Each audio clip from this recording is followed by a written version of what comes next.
একটি মেয়ের জীবনে একটি ভূত আসে যা তার পুরো জীবন বদলে দেয়।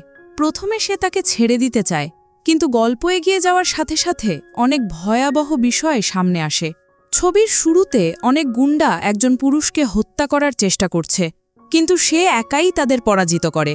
একে একে সবাইকে হত্যা করার পর যখন সে মনে করে যে এখন আর কেউ অবশিষ্ট নেই, তারপর সে এক জায়গায় শান্তভাবে বসে থাকে এবং তারপর কেউ তাকে পিছন থেকে গুলি করে হত্যা করে। এরপর তার দেহ সেখান থেকে সরিয়ে পুরো জায়গাটি পরিষ্কার করা হয় এবং সমস্ত প্রমাণ মুছে ফেলা হয়। এই সবের মধ্যে তাকে আঘাত করা বুলেটের খোসাটি সেখানে রেখে দেওয়া হয় এবং এই খোসাটি রাস্তায় হোঁচট খেতে খেতে শহরে পৌঁছে যায়। একই সাথে একজন কলেজ ছাত্রী ভূমিকাকে দেখানো হয়, যে একটি খণ্ডকালীন রেস্তোরাঁরে কাজ করে, কিন্তু বাস্তবে সে একজন প্রভাবশালী হতে চায় এবং এর জন্য সে কাটোয়ামা নামে একজন সোশ্যাল মিডিয়া তারকার সাথে দেখা করতে যায়। ভূমিকা তাকে বলে যে সেও তার মতো একজন কন্টেন্ট ক্রিয়েটর হতে চায়, কিন্তু কাটোয়ামা তাকে এড়িয়ে যায় এবং তাকে মাদক সেবন করতে বলে। ভূমিকা স্পষ্টতই মাদক সেবন করতে অস্বীকার করে। সে শুধু চায় যে সে যে কোনো মূল্যে তার কাজ সেরে ফেলুক, কিন্তু লোকটি ক্রমাগত মদ্যপান করে, এমনকি তার কারণে সে তার শেষ ট্রেনও মিস করে। সারা রাত একই বারে মদ্যপানি করার পর সকালে দুজনেই সেই জায়গা ছেড়ে চলে যায়। সারা রাত ধরে কাটোয়ামা অনর্থক কথাবার্তা বলতে থাকে। ভূমিকা তার সাথে দেখা করে কোনো লাভ পায় না। তার মনে হচ্ছিল কাটোয়ামাকে লাথি মেরে সেখানে ফেলে দিতে, কিন্তু সে তা করে না। বাড়ি যাওয়ার সময় ভূমিকা সিঁড়িতে পড়ে যায় এবং দেখে যে তার সামনে একটি গুলির খোসা পড়ে আছে। যখন সে এটি তুলে নেয় এবং এটির দিকে তাকায়, তখন কিছুক্ষণের জন্য সে যে বন্দুক থেকে গুলি চালানো হয়েছিল সেটা কল্পনায় দেখতে পায়। সে দ্রুত নিজেকে সামলে নেয় এবং খোসাটি তার পার্সে রেখে বাড়ির দিকে রওনা হয়। তার বন্ধু মাহ অ্যাপার্টমেন্টের সামনে দাঁড়িয়েছিল, যে তাকে বলে যে সে আজ বাড়ি যেতে পারবে না। তার মুখে আঘাত দেখে ভূমিকা বলে, তুমি কেন তার সাথে সম্পর্ক ছিন্ন করো না? এরপর দুজনেই ঘরের ভেতরে আসে। হঠাৎ ভূমিকা দেখে যে দরজার কাছে একজন লোক দাঁড়িয়ে আছে এবং সে হতভাগ হয়ে যায়। মাহ জিজ্ঞেস করে কি হয়েছে। তারপর সে বলে, কে এই লোকটা? মাহ দরজার দিকে চোখ ঘুরিয়ে বলে, কি বলছো, ওখানে কেউ নেই? ভূমিকা বলে লোকটা সম্পূর্ণ রক্তে ঢাকা এবং মাহ মনে করতে শুরু করে যে সে নিশ্চয়ই কোনো নেশা খেয়েছে। ভূমিকা ওই লোকটার দিকে কিছু একটা ছুঁড়ে মারে যা তার ভেতর দিয়ে যায় এবং এটা দেখে সে ভূত ভূত বলে চিৎকার করতে থাকে। মাহ তাকে দেখে একটু ভয় পায়। সে তাকে শান্ত করার চেষ্টা করে এবং যখন সেই লোকটা সেখান থেকে অদৃশ্য হয়, তারপর ভূমিকা স্বস্তির নিঃশ্বাস ফেলে। তারপর মাহ একটা বার্তা পায় এবং বলে যে আমাকে যেতে হবে। যাওয়ার আগে সে ভূমিকাকে ডাক্তারের সাথে দেখা করার পরামর্শ দেয় এবং চলে যায়। ভূমিকা দরজা বন্ধ করে এবং ঘুরে দাঁড়ানোর সাথে সাথেই পিছন থেকে একই লোকের কণ্ঠস্বর ভেসে আসে এবং জিজ্ঞাসা করে যে তাকে ছেড়ে দেওয়া ঠিক হয়েছে কিনা। ভূমিকা ভয়ে এক কোণে লুকিয়ে থাকে এবং বলে যে সে তার সাথে কথা বলেছে। এরপর সে দরজা খুলে দৌড়ে পালানোর চেষ্টা করে, কিন্তু যখন সে দেখতে পায় যে সে পড়ে যেতে চলেছে, তখন সে তার হাত ধরে ফেলে। কিন্তু সে এখনও পড়ে যায়, কারণ সে তার হাত ধরার সাথে সাথে ভূত তার শরীরে প্রবেশ করেছিল। এবং আশ্চর্যজনক বিষয় হলো যে তারা দুজনেই একে অপরের সাথে কথা বলতে সক্ষম হচ্ছিল এবং সাথে তারা দুজনেই দুজনের শরীর নিয়ন্ত্রণ করছিল। ভূমিকা বলে, আমার শরীর থেকে বেরিয়ে যাও। তখন ভূত বলে, দেখো, ব্যাপারটা হলো আমি প্রথমবারের মতো ভূত হয়েছি, তাই এই প্রক্রিয়া সম্পর্কে আমি খুব বেশি কিছু জানি না। ভূমিকা বলে, আমি কিছুই জানি না, আমার শরীর থেকে বেরিয়ে যাও। ভূত বলে, ঠিক আছে, আজকের জন্য এতটুকুই যথেষ্ট, এবং সে তার শরীর থেকে বেরিয়ে আসে। এখন সে অনুভব করে যে ভূত চলে গেছে এবং সৃষ্টিকর্তাকে ধন্যবাদ জানায় যে সে এখনও বেঁচে আছে। কিন্তু তারপর সে তার সামনে এসে বলে যে কারোর শরীরে প্রবেশ করা আমার ধারণার মতো ভালো ছিল না। আর ভূমিকা চিৎকার করে পালিয়ে যায় যে সে এখনও এখানে আছে। দৌড়াতে দৌড়াতে সে ভাবে যে পুলিশ ডাকা উচিত কিনা, কিন্তু সিঁড়ি দিয়ে নামার সাথে সাথেই ভূতটি আবার তার সামনে উপস্থিত হয়, কারণ যখনই সে তার কাছ থেকে 15 মিটার ব্যাসার্ধের মধ্যে চলে যায়, ভূতটি স্বয়ংক্রিয়ভাবে তার সামনে টেলিপোর্ট হয়ে চলে আসে। সে এখান থেকেও পালিয়ে যায় এবং দৌড়াতে দৌড়াতে সে মাহকে একটি গলিতে দেখতে পায়, যার প্রেমিক তার কাছ থেকে টাকা চাইছিল এবং তাকে আঘাত করার চেষ্টা করছিল। ভূমিকা যখন তার প্রেমিককে এই বিষয়ে জিজ্ঞাসা করে, তখন সে বলে যে তুমি আমাদের ব্যাপার থেকে দূরে থাকো। তারপর সে মাহকে নিয়ে যেতে শুরু করে এবং মাহও চুপচাপ তার সাথে চলে যায়। তারপর ভূত এসে জিজ্ঞাসা করে, তুমি কি তাকে শাস্তি দিতে চাও? ভূমিকা ভয় পায়, কিন্তু এবার সে ভয়ে পালিয়ে যায় না। ভূতটি বলে যে তুমি যদি ক্ষমতা চাও তাহলে আমার হাত ধরো, কিন্তু ভূমিকা তাকে প্রত্যাখ্যান করে এবং তাকে আবার তার শরীরের নিয়ন্ত্রণ দিতে চায় না। ভূত বলে যে তুমি মাহর আঘাত দেখেছ, তাই না? তুমি কি তাকে সাহায্য করতে চাও না? আর তারপর সে দেখতে পায় যে মাহর প্রেমিক আবার তার সাথে খারাপ ব্যবহার শুরু করেছে। আর এটা দেখার পর সে ভূতের সাথে একমত হয়। সে তার হাত ধরার সাথে সাথেই ভূত তার শরীরে প্রবেশ করে। যখন মাহর প্রেমিক তাকে ঘুষি মারতে উদ্যত হয় তখন ভূমিকা তার হাত ধরে ঘুরিয়ে জোরে ঘুষি মারে, কিন্তু এর পরেও তার জ্ঞান ফেরে না এবং তাকে হত্যার হুমকি দেয়। কিন্তু দ্বিতীয় মুহূর্তে তার হৃৎস্পন্দন বন্ধ হয়ে যায় এবং সে অজ্ঞান হয়ে মাটিতে পড়ে যায়। এরপর ভূতটিও তার শরীর থেকে বেরিয়ে আসে। কিন্তু তারপর তার প্রেমিক আবার দাঁড়িয়ে ভূমিকাকে আক্রমণ করে এবং তাকে শ্বাসরোধ করে হত্যা করার চেষ্টা করে। ভূতটি তাকে তার হাত ধরতে বলে, কিন্তু অনেক চেষ্টা করার পরেও সে তার হাত ধরতে পারে না। তারপর মাহ তার প্রেমিকের মাথায় পাথর দিয়ে আঘাত করে এবং ভূমিকার জীবন বাঁচায়। এখন তারা দুজনেই একে অপরের যত্ন নেয় এবং বাড়ির দিকে যায়। একই সাথে সেই ভূতটি সেই লোকটির অবস্থা দেখে ভূমিকার কাছে আসে এবং বলে যে তুমি দেখতে পারবে সে বেঁচে আছে কিনা, কে এমন ইট দিয়ে আঘাত করে। ভূমিকা উত্তর দেয় না, সে কেবল তার দিকে তাকিয়ে থাকে এবং মাহ জিজ্ঞাসা করে তুমি কি সত্যি কাউকে দেখতে পাচ্ছ? ভূমিকা উত্তর দেয় হ্যাঁ। এবার তারা তিনজনই একটা অপটিক্যাল শপে যায়, যেখানে ভূমিকা তাকে সেই ভূত সম্পর্কে সবকিছু বলে, যাকে সে ছাড়া আর কেউ দেখতে, শুনতে বা স্পর্শ করতে পারে না। মাহ বলে যে তার মানে তুমি যে লড়াই করেছ তা আসলে ভূতই করেছে। ভূমিকা বলে হ্যাঁ, সে আমার শরীর নিয়ন্ত্রণ করতে পারে। তারপর ভূমিকা তার হাতের দিকে তাকিয়ে ভূতকে চিৎকার করে বলে দেখো তুমি কি করেছ। এখন সে ইন্টারনেটে ভূত তাড়ানোর উপায় খুঁজছে এবং সাথে সাথে লবণের বোতল তুলে যেখানে বসে আছে সেখানে ছুঁড়ে মারতে শুরু করে। মাহ তাকে এটা করতে বাধা দেয় এবং তাকে শান্ত করে এবং তাকে বসিয়ে দেয়, কারণ আশেপাশের লোকেরা ভাবছিল যে সে পাগল। ভূত বলে আমি তোমাকে সাহায্য করেছি আর তুমি আমার উপর রেগে আছো। ভূমিকা বলে তাহলে এখান থেকে চলে যাও। ভূত বলে এটা এত সহজ নয়, মনে আছে তুমি সেই গুলির খোসা তুলেছিলে? আমার মনে হয় গুলিটিই আমাকে মেরে ফেলেছিল। সে দ্রুত তার পকেট থেকে একটি কার্তুজ বের করে ফেলে দেয় এবং বলে যে আমি জানতাম না যে এটি বন্দুকের গুলি ছিল। ভূত বলে যে সে মনে করতে পারে না যে সে আসলে কিভাবে মারা গিয়েছে, কিন্তু সম্ভবত সে এই গুলির কারণেই মারা গেছে। এই কারণেই যখন ভূমিকা এটি তুলে নিল তখন ভূতটি তার জীবনে চলে আসে। ভূমিকা অবাক হয়ে গেল যে তাকে খুন করা হয়েছে এবং ভূতটি নিজের সম্পর্কে বলতে শুরু করলো যে তার নাম কুডো। মৃত্যুর আগে সে একজন খুনি ছিল। এই কথা শুনে ভূমিকা হতবাক হয়ে গেল। কুডো বলে যে সে কোনো সংস্থার জন্য কাজ করত এবং সম্ভবত সেই সংগঠনের কোনো দল তাকে হত্যা করেছে, তাই যতক্ষণ না সে তার মৃত্যুর প্রতিশোধ না নেয় ততক্ষণ তাকে মুক্তি দেওয়া হবে না। কুডো বলে যে আমরা দুজনে মিলে তাদের এক এক করে হত্যা করব, তুমি শুধু আমাকে সাহায্য করো। এবং ভূমিকা তার কথায় সম্পূর্ণ হতবাক হয়ে গিয়েছিল। সে স্পষ্টভাবে সবকিছু প্রত্যাখ্যান করে এবং দ্রুত এখান থেকে চলে যায়। ভূমি মাহকে বলে যে সে কোনো খুনির প্রতিশোধ নিতে আগ্রহী নয় এবং এখন থেকে সে কুডোকে উপেক্ষা করার সিদ্ধান্ত নেয়। কুডো বলে যে কার্তুজটি তোমার পরিবর্তে কোনো সৈনিকের কাছে গেলেই ভালো হতো। ভূমিকা মাহকে সতর্ক করে বলে যে যদি তুমি আবার সেই লোকটিকে দেখতে পাও তাহলে আমাকে ফোন করে পুলিশকে জানাতে ভুলো না। এরপর সে তাকে বিদায় জানিয়ে চলে যায়। এবার সে একটা গির্জার দিকে যায় এবং কার্তুজটা সেখানে ছুঁড়ে ফেলে দেয় এবং কুডোকে তাড়িয়ে দিতে বলে। কুডো বলে যে যদিও সে এই বিষয়ে বিশেষজ্ঞ নয়, তবুও সে মনে করে না যে এটা এভাবে কাজ করে।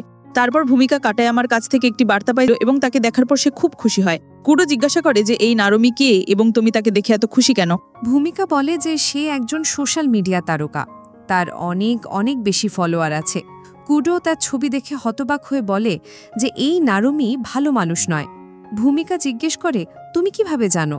কিন্তু কুডো সবকিছু ভুলে গিয়েছিল, তার কিছুই মনে ছিল না এবং ভূমিকা তার কথা উপেক্ষা করে চলে যায়। সে একই বারে যায় যেখানে কাটায়ামা এবং নারমি পার্টি করছিল এবং সেও তাদের সাথে পান করতে বসে। শীঘ্রই সে বুঝতে পারে যে তারা দুজনেই তাকে স্পর্শ করার চেষ্টা করছে এবং এখন তার মাথা ঘুরতে শুরু করে। সে বলে আমার ভালো লাগছে না, এখন হয়তো আমার বাড়ি যাওয়া উচিত, এবং কাউন্টারে টাকা দেওয়ার পরে সে চলে যেতে শুরু করে। কিন্তু সে ঠিকমতো হাঁটতে পারছে না। সে বুঝতে পারে যে এই দুজন তার পানীয়তে কিছু মিশিয়ে দিয়েছে। কাটায়ামা এবং নারমি নিজেদের মধ্যে কথা বলছে যে আমরা ভাবিনি যে এই ওষুধটি এত তাড়াতাড়ি কাজ করবে। এবং তারপর ভূমিকা উঠে দাঁড়িয়ে তাদের দুজনের দিকে তাকিয়ে রাগান্বিতভাবে কুডোকে বলে যে ধন্যবাদ আমাকে বলার জন্য যে এই দুজন আমাকে ওষুধ দিচ্ছিল। আসলে যা ঘটেছিল তা হলো কুডোর সেই সময় মনে পড়ে গেল এবং সে ভূমিকাকে বলল যে নরামি এবং কাটায়ামা মেয়েদের মাদক দেয় এবং তারপর তাদের সুবিধা নেয়, এবং সে তাদের সম্পর্কে জানে কারণ কুডো যে প্রতিষ্ঠানে কাজ করত সেই প্রতিষ্ঠানটি এই ধরনের বড়ি তৈরি করে এবং সে তাদের দুজনকেই অনেকবার সেখান থেকে বড়ি কিনতে দেখেছে। ভূমিকা তার কথা বিশ্বাস করে না, কিন্তু সে কোনো ঝুঁকি নিতে চায় না। তাই সে কুডোকে বলে যে যদি এটা সত্য হয় তবে আমি তাদের হাড় ভেঙে দেব। কুডো জিজ্ঞেস করে কিন্তু তুমি এটা কিভাবে করতে পারবে? এবং সে বলে যে আমি তোমাকে আমার শরীরে আসতে দেব। কুডো বলে, কিন্তু আমি তোমাকে কেন সাহায্য করব? ভূমিকা এরপরে বলে, আমিও তোমাকে সাহায্য করব। কুডো বলে, ঠিক আছে, কিন্তু আমার মনে হয় বারটেন্ডার এবং কর্মীরাও তাদের সাথে মিলেমিশে আছে। এবং ঠিক তাই ঘটে এখানে। কিন্তু যখন বারটেন্ডার তার পানীয়তে মাদক মেশায়, কুডো তাকে বলে দেয়, তখন ভূমিকা তাদের দুজনকে বলে যে আমি জানি তোমরা আমার পানীয়তে মাদক মিশিয়েছ, চুপচাপ পুলিশের কাছে আত্মসমর্পণ করো, অন্যথায় ভালো হবে না। কিন্তু দুজনেই তাকে দেখে হাসতে শুরু করে এবং বলে যে পুলিশ তাদের কিছুই করতে পারবে না। এরপর ভূমিকা কুডোর সাথে যোগাযোগ করে এবং বলতে শুরু করে যে এখন অনুশোচনা করার অনেক দেরি হয়ে গেছে। কাটায়ামা তাকে নিয়ে মজা করে, তাই সে প্রথমে তাকে শেষ করে দেয়। ঠিক একজন পেশাদার যোদ্ধার মতো সে সবাইকে একে একে মারে এবং তাদের কষ্ট দেয়। কিন্তু এই লড়াইয়ে বারটেন্ডার মারা যায় এবং ভূমিকা ভয় কাঁদতে শুরু করে। কুডো বুঝতে পারে না কিভাবে তাকে শান্ত করবে এবং সে বলে যে চিন্তা করো না, আমি তোমাকে জেলে যেতে দেব না। সে বলে যে আমাদের সবাইকে মেরে ফেলতে হবে এবং সমস্ত প্রমাণ মুছে ফেলতে হবে। এবং এটি মোটেও ভুল নয়, কারণ এই সমস্ত লোক খারাপ মানুষ। জানি না তারা কত মেয়ে জীবন নষ্ট করেছে, কিন্তু এই সব করার জন্য আমাদের এমন একজনকে ফোন করতে হবে যে আমার প্রতিষ্ঠানে কাজ করে। সে ভালো মানুষ নয়, কিন্তু আমাদের কাজ হয়ে যাবে। কুডো নাম্বার দেয় এবং ভূমিকা লোকটিকে ফোন করে বলে যে সে কুডোকে চেনে এবং যত তাড়াতাড়ি সম্ভব এখানে আসতে বলে। কিছুক্ষণ পর কাগরা নামে একজন খুনি এসে ভূমিকাকে জিজ্ঞেস করে যে সে কি একা, কুডো কোথায়। তারপর ভূমিকা বলতে শুরু করে যে কুডো ভূত হয়ে গেছে এবং শুধু সে দেখতে পায়। কিন্তু কাগরা সম্পূর্ণ গম্ভীর। ভূমিকার কথাগুলো সে রসিদ হিসেবে নেয়।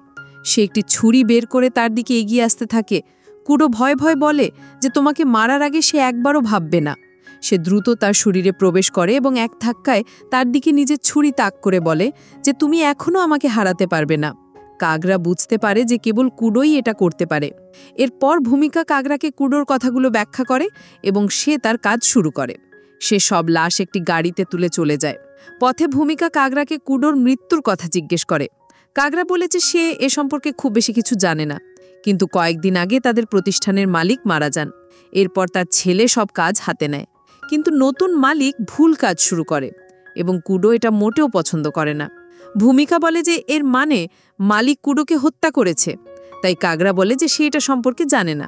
এখন সে তাদের সবাইকে সেই একই জায়গায় নিয়ে যায় যেখানে কুডোকে হত্যা করা হয়েছিল এবং এখানে আসার পর কুডো এই জায়গাটিকে পরিচিত মনে করে। কাগরা তাদের সবাইকে হত্যা করে তার কাজ শেষ করে। তারপর সে ভূমিকাকে তার অ্যাপার্টমেন্টের সামনে দিয়ে আসে এবং যাওয়ার আগে তাকে জিজ্ঞেস করে যে সে সত্যি কুডোকে দেখেছিল কিনা। ভূমিকা হ্যাঁ বলে এবং সে এই বলে চলে যায় যে সে আর কখনো তার সাথে দেখা করবে না। অ্যাপার্টমেন্টে আসার পরে ভূমিকা কুডোকে ধন্যবাদ জানায় এবং বলে যে সে যদি সেখানে না থাকতো তাহলে সে জানে না যে ওই লোকেরা তার সাথে কি করত। কুডো বলে যে সে তার আগের জন্মে অনেক মানুষকে হত্যা করেছে, কিন্তু এই পুনর্জন্মে সে মানুষকে সাহায্য করতে ভালো বোধ করছে। ভূমিকা বলে, তাহলে প্রতিশ্রুতি দাও যে তুমি এই পুনর্জন্মে এই রকমই একজন বীর হিসেবে থাকবে। এবং কুডো তার সাথে একমত হয়। এরপর ভূমিকা ঘুমিয়ে পড়ে কারণ সে খুব ক্লান্ত ছিল। এদিকে কুডোর সংগঠন দেখানো হয়। এটি তার নতুন নেতা, যিনি মালিক হওয়ার সাথে সাথেই ভুল কাজ শুরু করেছিলেন। কুডো মারা গেছে কিনা সেটা নিয়ে সে চিন্তিত। তারপর কাগরা সেখানে এসে বলে যে সে কুডো সম্পর্কে কথা বলতে চায়। মালিক জিজ্ঞাসা করে, তুমি কি তার ফোন পেয়েছ? কাগরা বলে যে কুডোর ভূত একজন কলেজ ছাত্রীকে ধরেছে। মালিক তার কথা বিশ্বাস করে না, তবুও সে সত্য জানার জন্য তার কিছু গুন্ডা পাঠায়। কাগরা তাকে সতর্ক করে দেয় যে সাধারণ গুন্ডা না পাঠাতে, কেউ বাঁচবে না। মালিক তার কথাকে রসিকতা বলে মনে করে এবং কাগরা করুণার দৃষ্টিতে তার দিকে তাকায়। কিছুক্ষণের মধ্যেই গুন্ডারা ভূমিকার অ্যাপার্টমেন্টে পৌঁছায়। বিপদ বুঝতে পেরে কুডো দ্রুত ভূমিকাকে জাগিয়ে তোলে। তাদের কণ্ঠস্বর শুনে সে বুঝতে পারে যে 4 জন লোক তাদের দিকে আসছে। দরজা থেকে একটি আওয়াজ আসার সাথে সাথে সে তৎক্ষণাৎ ভূমিকাকে তার হাত ধরতে বলে। এবার 4 জন গুন্ডার মধ্যে একজন ভেতরে আসে, যাকে কুডো সহজেই দমন করে এবং অন্য 3 জনের দিকে তার বন্দুক তাক করে। এই গুন্ডার নেতা বাইরে থেকে দেখতে পায় যে অ্যাপার্টমেন্টে গুলি চালানো হচ্ছে। সে ভেতরে গিয়ে দেখে যে তার 4 জন সঙ্গী আহত অবস্থায় পড়ে আছে। যখন সে বারান্দা থেকে নিচে তাকায় তখন মেয়েটি দৌড়ে পালাচ্ছে। ভূমিকা দৌড়ে গিয়ে সেই জায়গায় পৌঁছায় যেখানে কুডো মারা গিয়েছিল এবং আশ্চর্যজনক বিষয় হল কাগরা ইতিমধ্যেই সেখানে উপস্থিত ছিল। কাগরা বলে যে সে ভূমিকা সম্পর্কে সবাইকে জানিয়েছিল। এই কথা শুনে কুডো তার উপর খুব রেগে যায়। ভূমিকা বলে যে তোমার কারণে আমার অ্যাপার্টমেন্টের অবস্থা খারাপ হয়ে গেছে, এখন তুমি এটা ঠিক করে দেবে। কাগড়া যখন ভূমিকার দিকে বন্দুক তাক করে তখন কুডো তৎক্ষণাৎ তার শরীরে প্রবেশ করে কাগড়ার বন্দুক ছিনিয়ে নেয় এবং ছুঁড়ে ফেলে দেয়। এখন এই দুজনের মধ্যে লড়াই হয় এবং কাগড়া খুব চালাকি করে বন্দুক তুলে নেয় এবং তাকে গুলি করতে চায়, কিন্তু কুডো আবার বন্দুকটি ছিনিয়ে নিয়ে তার দিকে তাক করে এবং বন্দুকটি তাক করার সাথে সাথেই সে মনে করতে শুরু করে যে সে কিভাবে মারা গেছে। কাগড়া বলে, হ্যাঁ, আমি তোমাকে মেরেছি। কুডো জিজ্ঞাসা করে, তুমি এটা কেন করেছ? কাগড়া বলে যে যখন একজন নতুন মালিক এসেছিল আমরা তার বিরুদ্ধে ছিলাম, কিন্তু পরে তুমি না জানিয়েই তোমার চাকরি ছেড়ে চলে গিয়েছিলে এবং আমাদের বিদ্রোহের আগুন সেখানে নিভে গিয়েছিল। এরপর নতুন মালিক তোমাকে হত্যা করার নির্দেশ দিয়েছিল এবং আমাকেও তোমাকে হত্যা করতে হয়েছিল, নইলে ওই লোকেরা আমাকেও ছেড়ে দিত না। কুডো মনে করতে পারে যে যখন কাগড়া তাকে হত্যা করতে এসেছিল তখন সে তাকে পালিয়ে যাওয়ার সুযোগ দিয়েছিল, কিন্তু কুডো তার জীবন নিয়ে বিরক্ত ছিল এবং সে নিজেই কাগড়াকে তাকে হত্যা করতে বলেছিল। তখন কাগড়াও কাঁদতে শুরু করে, কারণ সেও তার জীবন নিয়ে বিরক্ত ছিল। এদিকে মালিক খুব রেগে যায় যে একজন সাধারণ মেয়ে পেশাদার যোদ্ধাদের এড়িয়ে পালিয়ে গেছে। তার গুন্ডারা বলে যে তার মুখ সাধারণ মানুষের মতো ছিল না, অবশ্যই তার মধ্যে কুডোর আত্মা আছে। এদিকে কাগড়া বলে যে তোমাকে শহর ছেড়ে যেতে হবে, ওই লোকেরা তোমাকে সহজে ছাড়বে না। কিন্তু ভূমিকা বলে যে আমরা কেন মালিককে হত্যা করব না, এর ফলে পুরো প্রতিষ্ঠানটি বন্ধ হয়ে যাবে, তাহলে তুমি বা আমি কেউই কোনো বিপদে পড়ব না এবং সবচেয়ে গুরুত্বপূর্ণ বিষয় হলো কুডো স্বাধীনতা পাবে। কিন্তু কাগড়া তার সাথে একমত হয় না, কারণ এই গ্রামে অনেক বিপদ রয়েছে এবং ভূমিকাও তার জীবন হারাতে পারে। ভূমিকা রেগে বলে যে সে নিজের জন্য এটা করবে, কেউ আসুক বা না আসুক তাতে তার কিচ্ছু যায় আসে না, তাদের কারণে তার পুরো অ্যাপার্টমেন্টটি ধ্বংস হয়ে গেছে, এখন সে প্রতিষ্ঠানের মালিককে ছাড়বে না। এরপর সে কুডোকে নিয়ে এখান থেকে চলে যায়। কিছুক্ষণ পর কাগড়া গাড়ি নিয়ে তাদের কাছে আসে এবং বলে যে ঠিক আছে, যদি তোমাকে মরতে হয় তবে আমিও তোমার সাথে আছি। এখন তারা তিনজনেই সংগঠনের ওই জায়গায় পৌঁছায়।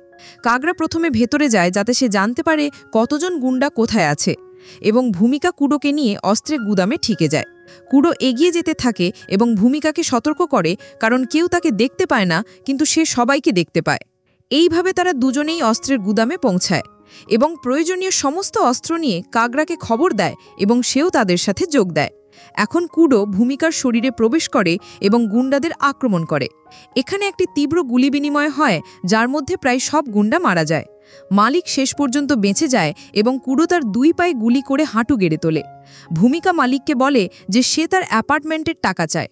মালিক বলে, তুমি কি বলতে চাও?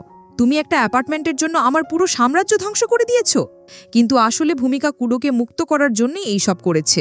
এরপর কাগড়া মালিককে হত্যা করে। ভূমিকা খুশি যে সবকিছু শেষ হয়ে গেছে এবং একই সাথে সে প্রচণ্ড ব্যথা অনুভব করে, কারণ তার শরীরের সমস্ত অংশ কেঁপে উঠেছিল। এখন সে কৃতজ্ঞ হয়ে কুডোকে সবকিছুর জন্য ধন্যবাদ জানায়। তারপর সে দেখতে পায় যে কুডো তার পিছনে নেই। কাগড়া জিজ্ঞাসা করে কুডো কি বলেছে। তারপর সে বলে যে হয়তো সে চলে গেছে। কাগড়া এটা শুনে খুব খুশি হয়। কাগড়া বলে যে আমি তোমার অ্যাপার্টমেন্টের জন্য টাকা দেব, এরপর আমাদের আর কখনো দেখা হবে না। ভূমিকা তাকে ধন্যবাদ জানায় এবং তার বাড়ির দিকে রওনা হয়।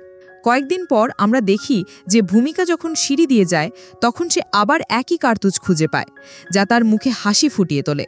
সে এটা তার পার্সে রাখে এই ভেবে যে কে জানে, কুডো হয়তো আবার তার সাথে দেখা করতে আসতে পারে। এবং এরই সাথে ছবিটি এখানে শেষ হয়ে যায়।